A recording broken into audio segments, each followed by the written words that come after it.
Hello friends, લોકો કહે છે કે ઇન્વેસ્ટમેન્ટ કરો. ક્રિપ્ટો, સ્ટોક માર્કેટ કે બીજી ઘણી બધી જગ્યાએ આપણે ઇન્વેસ્ટમેન્ટ કરીએ છીએ. પરંતુ ખરું ઇન્વેસ્ટમેન્ટ છે આપણી હેલ્ધી બોડી. આપણે બીજા 10 ઘર, મોબાઈલ કે ગાડી ખરીદી શકીએ છીએ, પરંતુ બીજા 10 શરીર ખરીદી શકીએ છીએ? ના.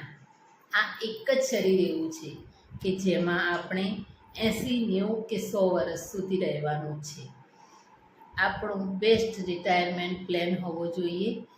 ક્લિયર બ્લડ રિપોર્ટ, ના ઓબેસિટી, ના થાઇરોઇડ ડિસઓર્ડર કે ના બેલી ફેટ. જીમ જવું કે હેલ્ધી ફૂડ ખાવું તે એક્સપેન્સિવ નથી, પરંતુ તે આપણી એસઆઈપી છે.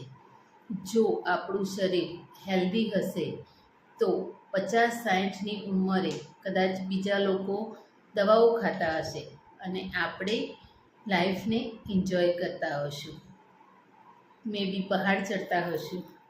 તો અગર તમે પોતાની હેલ્થને ટ્રાન્સફોર્મ કરવા માગો છો તો મને કોમેન્ટમાં લખો ટ્રાન્સફોર્મેશન, અને હું તમને મારી કોમ્યુનિટી લિંક ડીએમ કરીશ. Thank you.